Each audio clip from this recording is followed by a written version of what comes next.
سے ان کا track record اگر دیکھا جائے اس ساری کی ساری صورتحال کے اندر، جہاں بلوچستان کے طول و عرض کے اندر آگ لگی ہوئی ہے، ٹارگیٹڈ کلنگ ہو رہی ہے، جہاں پہ شرپسند عناصر بہت زیادہ پینٹریٹ کر گئے ہیں، اور اس کے علاوہ غیر ملکی ہاتھ بہت زیادہ انوالو ہے بلوچستان کوئٹہ کی صورتحال کو خراب کرنے میں، لیکن اس کے باوجود ہمارے انفارچونیٹلی الیکٹڈ وزیر اعلیٰ بلوچستان کے پاس اتنا ٹائم نہیں ہے کہ وہ وفاق اور دبئی میں سے اپنی کاروباری سرگرمیوں میں سے ٹائم نکال کے بلوچستان جہاں کے وہ الیکٹڈ وزیر اعلیٰ ہیں ان کو صوبے میں جا کے اپنی عوام کے لیے بھی کچھ ٹائم دیں۔ آپ یہ سن کے حیران ہوں گے، 1 سال کے اندر 6 دن گزارے انہوں نے بلوچستان میں، اور یہ وہ دنیا کی شاید حکومت ہو کسی بھی صوبے کی جس کے اندر کوئی ایک شخص بھی اپوزیشن کے اندر نہیں بیٹھا ہوا۔ یہ رسپانسبلٹی ہے بلوچستان کے الیکٹڈ لوگوں کی جنہوں نے اپنی رسپانسبلٹی کو اس طرح سے پورا کر رہے ہیں۔ بریرہ جی عمران، یہ انتہائی افسوسناک واقعہ تھا۔ ہم جس طرح دیکھتے ہیں کہ مدرسے میں یہ واقعہ پیش آیا، اور اس وقت ہم دیکھتے ہیں کہ دستار بندی کا واقعہ ہو رہا تھا، تقریب ہو رہی تھی، اور یہ دھماکہ ہوا اور بہت سارے افراد زخمی بھی ہوئے اور بہت ساری جانیں بھی ضائع گئیں، اور اس حوالے سے ہم دیکھتے ہیں کہ اگر کوئی اقدامات نہیں کیے جاتے یقینی طور پر نااہلی ہی ہوگی، نااہلی، اور یہ بہت خطرناک سی صورتحال ہے، اس سے نمٹنا ہوگا۔ اس کے علاوہ ہم نے جو اسٹوری آپ کے ساتھ شیئر کرنی تھی میکرو کے حوالے سے، جیسے کہ میں نے شو کے آغاز میں کہا کہ اگر آپ کے پاس پیسہ ہے تو آپ یقین رکھیے کہ آپ قبرستان کو بھی بلڈوز کر کے اس کے اوپر بڑی بڑی عمارتیں بنا سکتے ہیں۔ ایسی ایک خبر آج خبریں اخبار میں چھپی، اسی پہ بات کریں گے۔ ہمارے ساتھ میاں افضال موجود ہیں اسٹوڈیوز کے اندر۔ میاں افضال خوش آمدید، آپ کو کہیں گے اسٹوڈیوز میں۔ بتائیے کہ آج جو خبر آپ کی اخبار میں لگی ہے، کیا یہ سٹوری کیا ہے؟ قبرستان کو کیسے بلڈوز کر کے اس کے اوپر اتنی بڑی عمارت؟ یہ لاہور کی تاریخ کا بہت بڑا فراڈ ہے کہ آپ پیسے کے بل بوتے پہ جو دل چاہے وہ کرتے جائیں، اور یہ انہوں نے کیا ہے۔ ماضی کی حکومت اور سابق چیف سیکرٹری سلمان صدیق کے ساتھ یہ گٹھ جوڑ سے یہ سارا سلسلہ چلا۔ فارن پیسے کی انویسٹمنٹ کے لیے انہوں نے یہ سلسلہ شروع کیا، اور یہ لیز پہ یہ لیا گیا، اور میکرو نے افضال یہ زمین ملکیت کس کی تھی؟ ملکیت بہت سارے لوگوں کی ہے جو 1876 سے وہاں پہ آباد ہیں، اور یہ لوگ نسل در نسل چلے آ رہے ہیں وہاں سے۔ ابھی ہوا یہ ہے کہ میکرو نے اپنی ایک شرط رکھی کہ یہ 80 کنال اراضی پہ ہم نے یہاں پہ میکرو بنانا ہے، جو ماڈل ٹاؤن سوسائٹی کے ساتھ ان کا ایک ایگریمنٹ ہوا۔ اس ایگریمنٹ میں انہوں نے یہ کیا کہ یہ قبرستان اور ایک دربار بھی آ رہا تھا، وہ اس کو بھی انہوں نے راتوں رات مسمار کر دیا۔ جی اچھا، تو یہ ساری کی ساری کاروائی جب ہو رہی تھی، انتظامیہ کہاں پہ تھی؟ انتظامیہ نے یہ کیا ہے کہ وزیر اعلیٰ پنجاب میاں شہباز شریف نے اس پہ 3 رکنی ایک کمیٹی بنا دی۔ کمیٹی نے 60 رپورٹ کی ایک تفصیلی ایک رپورٹ تھی، وہ سی ایم کو دی ہے۔ اس پہ ان کی جو ساری بدعنوانیاں بے ضابطیاں کا انکشاف کیا گیا ہے کہ انہوں نے جو ہے حقائق کو پسے پڑ رکھ کے یہ سارا سلسلہ جو ہے نا انہوں نے چلایا ہے۔ اچھا یہ بتائیے گا افضال صاحب کہ پہلے ہم دیکھتے ہیں رائل پامپ کا اسکینڈل آ گیا، اب یہ اسکینڈل آ گیا ہے، اور غریب لوگوں کے گھر جو ہے وہ 1 سیکنڈ سے پہلے اڑا دی جاتے ہیں، تو آخر یہ کیا صورتحال ہے، کیا معاملہ ہے؟ یہ اصل میں پیسے کے بل بوتے پہ یہ سارا سسٹم ہے۔ یہ جو بنایا گیا ہے، میکرو بنایا، یہ ہے ہی بالکل غیر قانونی ہے، اور جو انہوں نے بنایا ہے وہاں پہ جو انہوں نے نقشہ جمع کروایا ہے وہ بھی اس کے ریلیٹڈ نہیں ہے۔ نقشے میں کچھ اور چیز ہے، وہ کچھ اور چیز ہے، جو ان کا ماسٹر پلان ہے اس میں کوئی اور چیز ہے،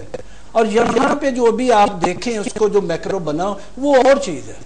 یہ دونوں چیزیں جو ہے نا۔ مجھے افضال ایک بات بتائیے کہ میاں شہباز شریف جو کہ صوبے میں گڈ گورننس کے گیت گاتے ہیں، اور وہ کہتے ہیں کہ یہاں پہ امن و سکون کی جو ہے وہ گنگا بہہ رہی ہے،